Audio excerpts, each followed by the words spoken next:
Hello everyone, I'm Ryan Chan, CEO and founder of UpKeep. In today's video, we're going to break down the difference between downtime and breakdown time. These terms may seem confusing, but knowing them is vital for maintaining efficient operations. We'll take a close look at what they mean, how they impact your operations, and strategies to minimize them. Let's get a better understanding of these concepts and learn how to manage them effectively to boost your productivity.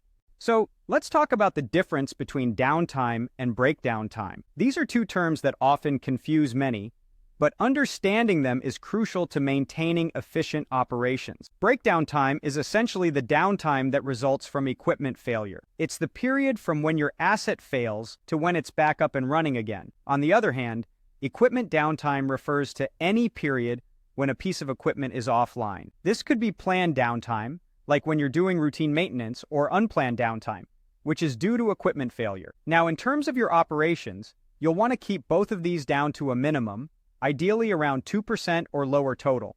Let's dive deeper. When we talk about breakdown time, it's pretty clear why you'd want to keep it to a minimum. If your assets break down too often, you're losing precious production hours. And if it takes you a long time to get them back online, the problem just gets worse. Remember, every minute spent repairing a broken machine is a minute's worth of production loss. The end result is a loss of hundreds, if not thousands, of dollars as you fix broken equipment.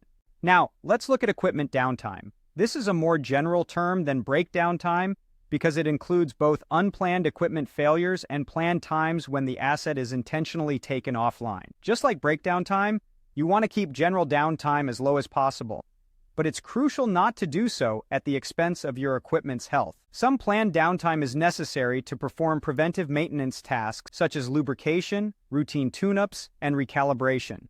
Now you might be wondering, how can we keep downtimes low? Without a little bit of planned downtime, your unplanned breakdown time will likely increase. If a significant portion of your downtime is from breakdowns, you'll want to look at improving your preventive maintenance. This doesn't necessarily mean scheduling more planned work. Just because you're planning more preventive maintenance doesn't mean you'll reduce downtimes automatically. It needs to be targeted at the specific problems causing your equipment to fail.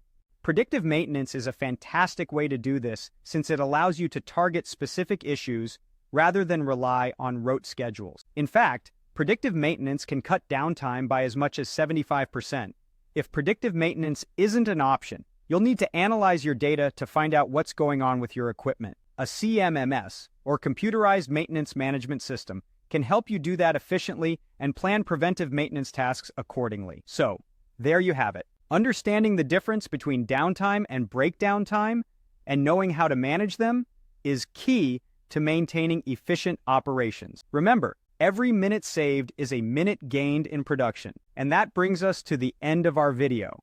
Thank you for watching. Today, we learned about the difference between downtime and breakdown time and how managing these effectively can boost your productivity. If you found this video helpful, don't forget to subscribe to our channel for more insights. For further information, visit our website at upkeep.com. Remember, every minute saved is a minute gained in production. So keep learning, keep improving, and let UpKeep help you on your journey. See you in the next video.